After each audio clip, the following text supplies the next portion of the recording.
everyone. Thanks so much for having me. It's utterly thrilling to be here, and so nice to see familiar and new faces here.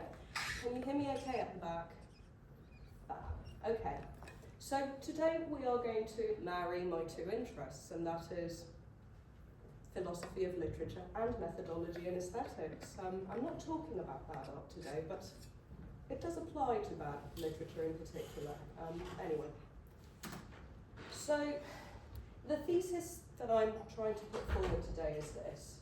The overrepresentation of the 19th-century novel in the debate about cognitive literary value has caused us to unduly narrow our conception of cognitive value in literature. So in other words, it's making us misunderstand what the cognitive value of literature could look like. And here are two respects in which I think this happens.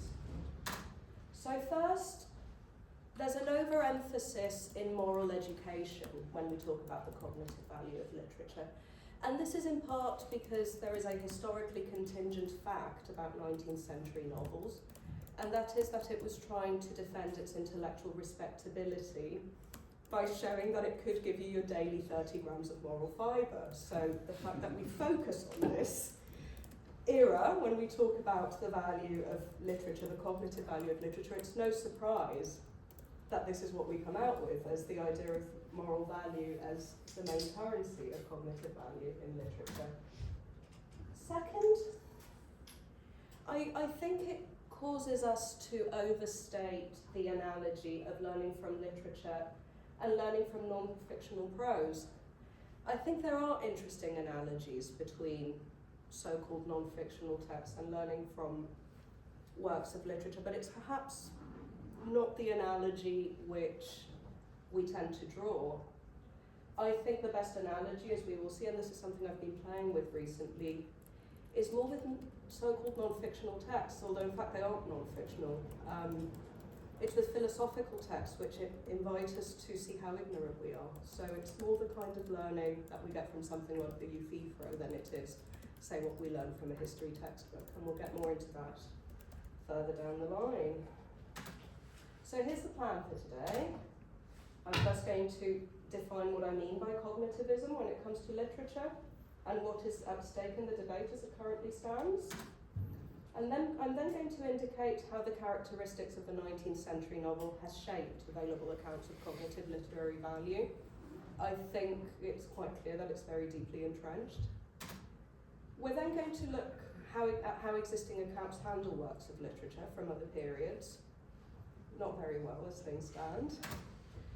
And then I'm going to gesture at ways the inclusion of these non-paradigmatic or so-called non-paradigmatic works of literature from other periods could offer us a better understanding of cognitive value in literature. So on we go. So what is cognitivism about literary value? So it defends two related theses. The first one is that we can derive cognitive value from works of literature. And what do I mean by this? I mean, rather simply, that we can derive some knowledge or understanding about the actual world from engaging with works of literature. But this isn't the only claim. So this white whale in the bottom, perhaps you're aware of the great American novel which talks about a white whale, Moby Dick. It infamously has a chapter which goes on and on and on about whales. And we might think that this gives us cognitive value in the sense that it teaches us about whales. But it's not clear that it furthers the work's artistic value. So the second thesis when we talk about cognitivism is this, that cognitive value in some way contributes to a work's overall literary value. So I'm not interested for the purposes of talking about literary cognitivism in just information about white whales that a novel happens to have. We're looking at something a little bit different here. So with that in mind, here are some key concerns about cognitivism that critics have. The first is, what do we even stand to learn when it comes to works of literature? So the claim that we stand to learn from works of literature is both intuitive but also puzzling as soon as you start thinking about it. So you might think, okay, what do I learn? So Stolnitz's example is Pride and Prejudice, right? So what do you stand to learn from Pride and Prejudice? it better not be simply that proud and prejudiced people have a tendency to stay apart from each other, otherwise attractive pride and prejudiced people. It needs to be something deeper, because that's quite a trivial thing that you're learning. Another concern that people have relating to this is that maybe you can stand to learn stuff from, say, reading a novel, but it's not necessarily the most effective vehicle for that knowledge.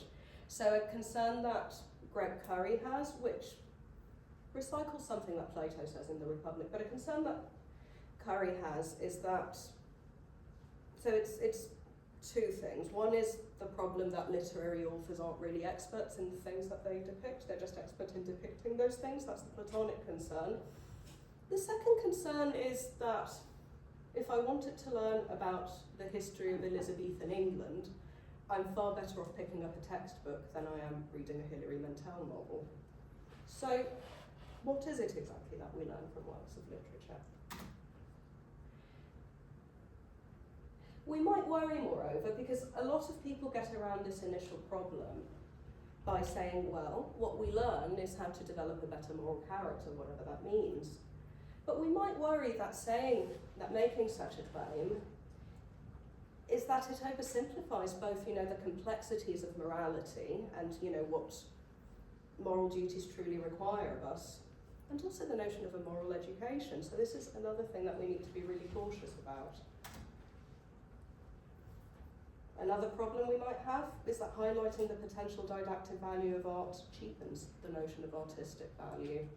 Right, so this is the sort of Oscar Wilde concern. We don't want to end up just saying that the artistic value of a work reduces to whether it makes us better people. But there's more to it than that. We really need to be careful about how we talk about the interaction between artistic and moral value. Otherwise, we're going to end up with this sort of overly moralistic account. So how is cognitivism argued for? We've talked about some of the hurdles. So usually it's argued through the introduction of a case study whose full literary value can only be explained in terms of cognitive value. So I pulled out my textbook from when I was an undergraduate. You'll let me know if this is out of date, those of you who get to teach philosophy of literature. And it was really instructive to see what case studies the cognitivism people were drawing on in this textbook. So Martha Nussbaum discusses The Golden Bowl, a 19th-century novel. Gott discusses Juliet, fine, but only as a foil to the exemplar of literary excellence that is Jane Eyre, famously another 19th-century novel. Wilson discusses The Age of Innocence, yet another 19th-century novel. We're seeing a tendency here. So let's look at some of the characteristics of these works, these 19th century novels that philosophers are ever so fond of when it comes to defending cognitivism. So they've got a very strong moral component because of this contingent historical fact about them, which is that they were trying to defend their intellectual pedigree by showing, it's not just something that silly girls read, it truly makes you a better person. And this strong moral stance can be shown in either an individual or a societal level. So on the personal level, right, we've got things like Austen's Sense and Sensibility, or Emma, right? They're both Bildungsromans, right, which indicate a trajectory of growth of the characters. They come to see that they weren't exercising their moral agency to the best of their abilities.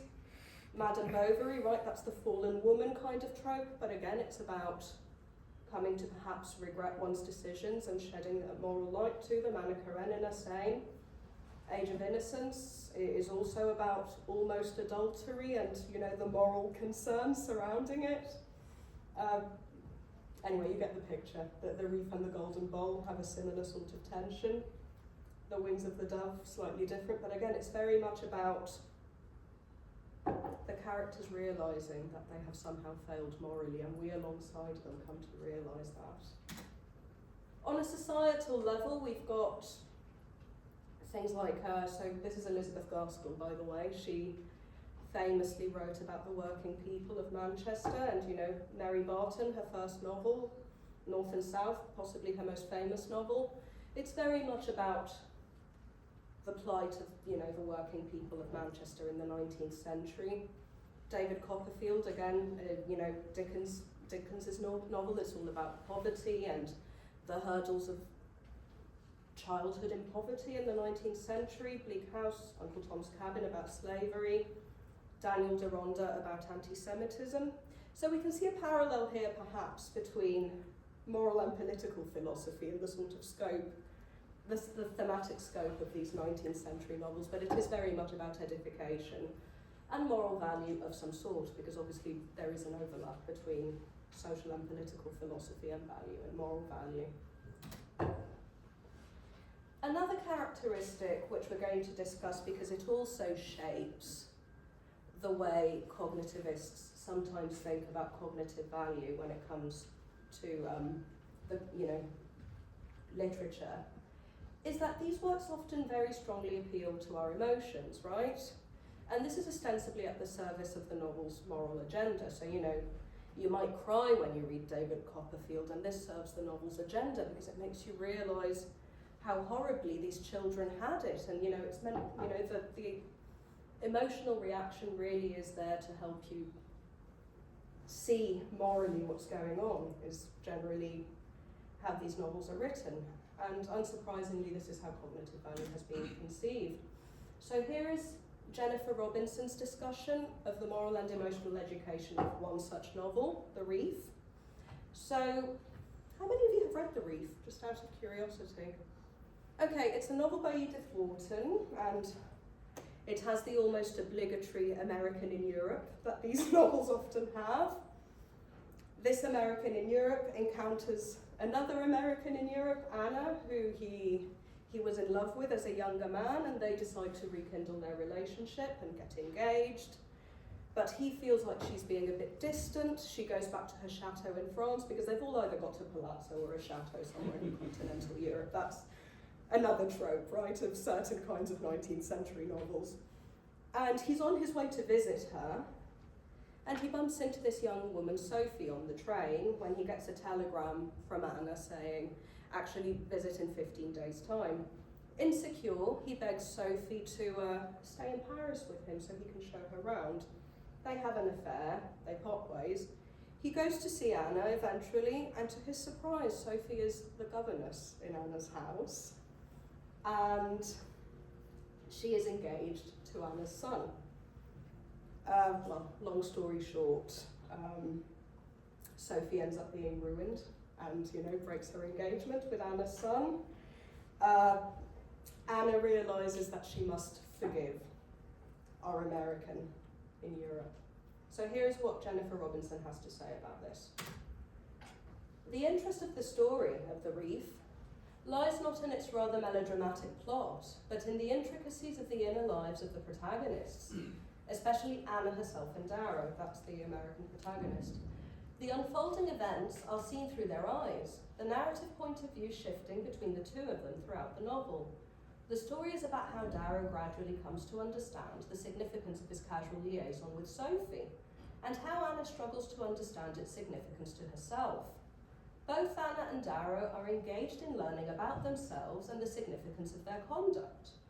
Darrow's education takes place largely through a series of emotional episodes at Givray, that's her chateau, as she is gradually led to realise the significance of his liaison with Sophie. So on one hand, we have the moral epiphanies that the characters are having, right? And that's part of the moral education that we are too getting via the novel. But there is another dimension. As we read The Reef, we too undergo an emotional education, like that of Darrow and Anna. If we are reading seriously and attentively, we become emotionally engaged with the characters, and we experience a stream of changing emotions as we read. Our own emotional experiences evolve as we follow the emotional experiences of the main characters. After I have finished the novel, I may, just like the characters, sit down in the privacy of my sitting room to reflect about my emotional experiences and try to figure out what, if anything, I have learned about them. I may conclude, for example, that Darrow wronged Sophie, but that Anna is nevertheless doing the right thing in marrying him, despite his moral failings. The education I receive in reading the novel is not just a matter of acquiring these beliefs, or perhaps if I already have these beliefs, of having them reinforced. The emotional experience is itself educational. If I genuinely learn something important about human conduct from the novel, it will not simply be the bold belief that moral principles without sensitive perception of the feelings of others is insufficient to ensure good conduct, or that emotional experience is as important as abstract moral principles in determining the proper course of one's life. The series of emotional episodes that constitutes my emotional experience of the novel will little by little change my conceptions and my focus of attention. It is in the process of experiencing emotionally the sequence of episodes described in the novel that my sentimental education occurs. So as we can see, Robinson is really committed to this idea that the cognitive value we get from art more generally, because she does talk about narrative works of literature like novels, but she also wants to, talk about music and so on.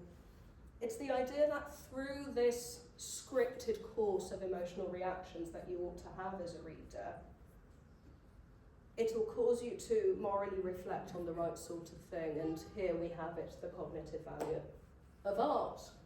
And there is something quite attractive about this view, not least because it gives a really interesting answer to the worry that we're oversimplifying morality, or that, perhaps literature isn't the most efficient vehicle for learning certain things. But there is a big problem with it.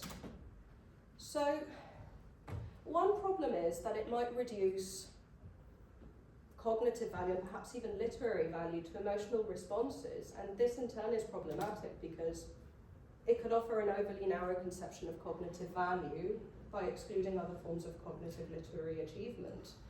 Maybe not all cognitive value is attained through eliciting an emotional reaction from the reader. This is even likelier to be the case, as we shall see, if we move away from the 19th-century novel, which is designed to be really emotional. Second, it gives the false impression that the best works of literature are those that elicit strong emotional reactions. And I don't think there is a necessary connection here, especially if we move away from the 19th century paradigm. And finally, here, the main currency of the cognitive value discussed is a moral education. Through getting these emotional reactions, we're suddenly morally better. We've had a moral fibre for the day. Well done. So, what to do with that? One way to go is to do what Beresford does, which is he wants to accommodate for the idea that maybe we read into, maybe when we have a novel which is ostensibly sort of immoral and causes emotional reactions which don't necessarily have a direct link with moral edification, there are in fact links that the reader can pick up on. Maybe it's not so much about reacting to the characters themselves, but the hints that the implied author leaves. So this is what he has to say about that. Nabokov provides several clues that we should not take Humbert's account at the end at face value, nor endorse his views. Humbert claims to love Lolita truly, yet his arrogance is such that he cannot take into account her interests. He asks her to abandon her husband, her incidental dick, as he calls him, within a few minutes of meeting her again. Her response is pithy and accurate. You're crazy. She tells him that Quilty was the only man she had ever been crazy about, and that she'd rather go back to him than return to Humbert. And shortly afterwards, Humbert kills Quilty. What sort of love is so totally disregards the interests of a beloved? Is it that of an egomaniac, someone whom Lolita is only a projection of his fantasies? Lolita is never regarded as a real human being with her own interests and a point of view. So hopefully you're all familiar with the plot of Lolita. I realise I didn't summarise that one. Yes. Yes, it's famously from the very compelling perspective of a paedophile. But he wants to say, what we're reacting to obviously isn't Humbert's moral epiphany. Humbert's sex with a child, the actions involved, are not disavowed by Humbert. The strategy is thus left as a trap to catch the heedless reader. but the clues are planted in the novel to signal that it is indeed a trap, and we are not to accept Humbert's actions and apparent redemption at the end at face value, right? So here we've moved away from, you know, Robinson's idea that what we are reacting to are the moral epiphanies of the characters, and he wants to say this: we're moving the moral evaluation, insofar as the summative evaluation of the novel is concerned, from the narrator and to its implied author. Instead, the implied author isn't impressed with Humbert. So we can say, well, look, if we read carefully, morally, you know, that the novel doesn't, you know, really endorse what Humbert is doing, and nor should we as readers. So we can still be morally edified in the case of novels which are seemingly immoral.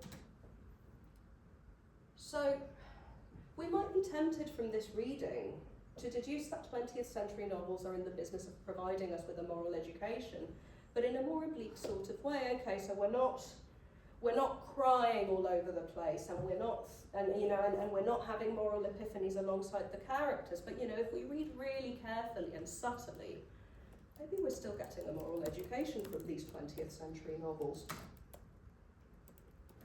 So this would imply that the cognitivist is still right to emphasise moral edification as the main currency of cognitive literary value. But this temptation should be resisted, among other things because not all 20th century novels do this. So, who's heard of Henry Miller's Tropic of Cancer? Who's read it? Has anyone read it? Okay, fantastic. I've got a little quotation here for you. Just long story short, the implied author very much endorses this moral point of view. A weird sort of contentment in those days. He's talking about his time in Paris, I should say. So Henry Miller is writing about himself. He lives in Paris, and he's basically a deadbeat wannabe author who receives bank transfers from his wife occasionally, and he spends it on like booze and prostitutes, and he's living what he feels is a great life, but which is truly quite disgusting. So I'll read this out to you. A weird sort of contentment in those days. No appointments, no invitations for dinner, no programme, no dough. The golden period when I had not a single friend. Each morning the inevitable answer from the clerk, dashing here and there like a bedbug, gathering bucks every now and then, sometimes furtively, sometimes brazenly, sitting down at a bench and squeezing my gut to stop the gnawing, or walking to the Jardin des Tuileries and getting an erection looking at the dumb statues, or wandering along the Seine at night, wondering and going mad with the beauty of it, the trees leaning to, the broken images in the water, the rush of the current under the bloody light of the bridges, the women sleeping in doorways, sleeping on newspapers, sleeping in the rain. So, he's hungry, he's deadbeat, he's literally lousy, as in, like, you know, he's covered in bed bugs. But he's so happy, right? He's so content with his lot because, you know, yeah, he just walks around and has erections from statues, and he walks along the Seine and he sees all these destitute people, and it's beautiful. To him, it's beautiful. He's talking in earnest. The novel endorses this perspective. So what to do with this? So someone who was also puzzled by this novel and what to do with it was George Orwell, who you might know, besides being a great novelist, was also a great critic. And here's his diagnosis. He in fact has this wonderful 3-part series of essays about Miller's Tropic of Cancer, because he found it so puzzling. It's called Inside the Whale, after, well, you know, Jonas being inside the whale. Miller's outlook is deeply akin to that of Whitman, you know, that 19th century poet who writes about nature. And nearly anyone who has read him has remarked on this. Tropic of Cancer ends up with an especially Whitmanesque passage in which, after the lecheries, the swindles, the fights, the drinking bouts, and the imbecilities, he simply sits down and watches the Seine flowing past, in a sort of mystical acceptance of thing as it is. Only, what is he accepting? In the first place, not America, but the ancient bone heap of Europe, where every grain of soil has passed through innumerable human bodies. Secondly, not an epoch of expansion and liberty, but an epoch of fear, tyranny, and regimentation. To say I accept in an age like our own is to say that you accept concentration camps, rubber truncheons, Hitler, Stalin, bombs, aeroplane, tinned food, machine guns, putschs, purges, slogans, Bordeaux belts, gas masks, submarines, spies, provocateurs, press censorship, secret prisons, aspirins, Hollywood films, and political murders. Not only those things, of course, but those things among others. So, Tropic of Cancer, published in 1934, this moral complacency is especially irksome, right? It's what could possibly be morally edifying about this perspective? It's certainly not the moral edification, but I think there is a story to be told about the novel's cognitive value nonetheless. So, a suggestion from John Gibson, which I think is really interesting with regard to this novel in particular, is that it's a compelling narrative of the culture surrounding Paris in the 1930s. I mean, maybe not everyone was quite as morally complacent as Miller, but it was in the air, right? And it's part of making sense of the ethical makeup of Europe in the 1930s to look at the Tropic of Cancer in this way. And when he says ethical here, he doesn't mean ethical that necessarily is in moral obligation. He's talking in the broader sense of how we ought to live our lives, so the values more broadly. So you might of course pose the question of how can you live like this when you're reading the novel? And that in and of itself might be a morally edifying question. But you can't say that the novel is morally edifying you in the way North and South might. It really oversimplifies how we engage with a work such as The Tropic of Cancer. So again, right, this thinking that because novels like North and South tell us that workers in Manchester were very horribly mistreated, and we've come to learn that from the novel, and trying to transfer this onto something like The Tropic of Cancer is really oversimplifying moral education. We might also want more than morality. I am going to emphasise that a bit more now. So, the way I'm shaping my positive account is through this notion of perspectives. So, in all these novels, but particularly this last one, there's a very clear perspective on the world that's being put forward. And I want us to think of perspectives in the way Elizabeth Camp does when she talks about works of fiction. She wants to tell us that perspectives are there as tools, right? They help us generate beliefs, reactions, and such like. And she wants to say that when we read novels, we adopt different perspectives. They aren't, however, thoughts in themselves. They still serve as means to gather knowledge of one another, but they're not thoughts in and of themselves. So, something that Maureen Donnelly says in relation to this idea that maybe the cognitive value of works of literature comes from engaging with a particular perspective is that, when engaging with a work of literature, yes, we might be revising our conceptions as we read, right? So maybe reading North and South might make me change my mind about, my stock investments in an evil factory or something. Yeah, that might happen. But there's something more that we're doing, and that's learning about how other perspectives conceive of the world. So I'm not going to read all of this out because I realise I'm mindful of the time. But here are some upshots of the view she puts forward. So one of the case studies that Donnelly uses is the Iliad, and this is a really interesting case. Again, it's not a 19th century novel, and it's got a moral perspective that's actually pretty alien to us.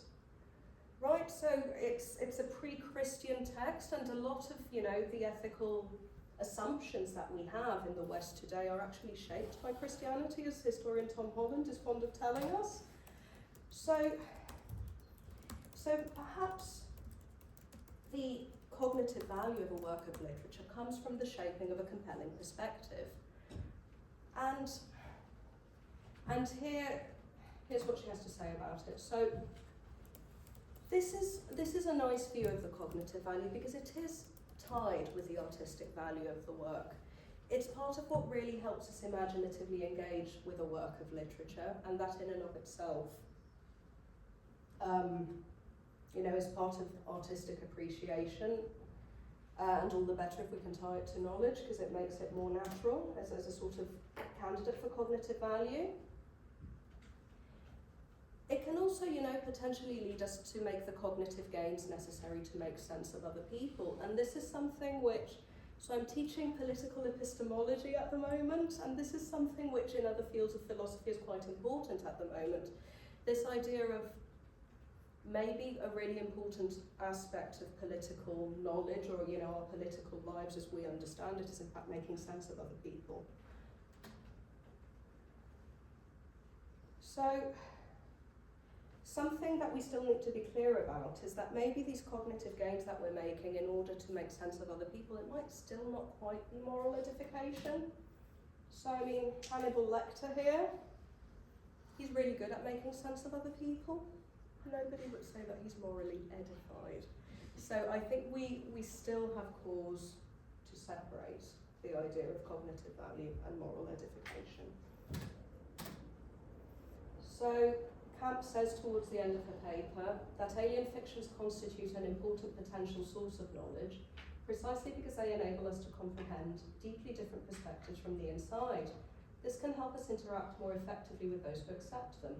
More importantly, we may ultimately embrace their perspectives for ourselves, deciding that our earlier rejection was prejudicial. Refusing to try on alternative perspectives protects us from the risk of moral perversion, but by cutting us off from potential moral growth. So there's one thing that I'd change from this quotation, and it's this. I think we should change moral perversion to simply intellectual perversion, right? Because sometimes we learn about human nature without taking it back to our moral values. Sometimes we learn about psychology without taking it back to our moral values. I really think that there is, if by moral we simply mean that which we value and live our lives, we're going to have to be really careful about using moral here. That we might be better off using a more general notion of cognitive value. I'm going to skip this bit because we're running out of time, but we can talk about it if you want, in the Q&A.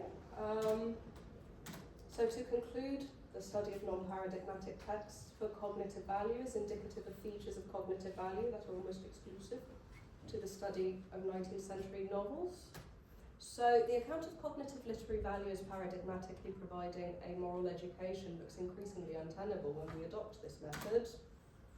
It also looks like the learning process might be more complex than is suggested by the 19th-century novels. So something that the Simacek example that I sort of sped through indicates is that maybe sometimes what looking at these different perspectives can show us is that we can't fully grasp someone else's perspective. So sometimes the cognitive value of a work of literature, in fact, comes from the fact that it reminds us of our own ignorance of something. And it makes us, more intellectually humble about it, which, in and of itself enhances our epistemic lives.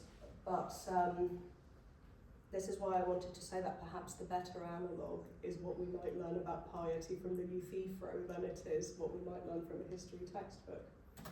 So an upshot of this, a methodological revision for the cognitivist, if they take it, that it creates a stronger account, which hopefully is stronger against anti-cognitivists. Thank you so much.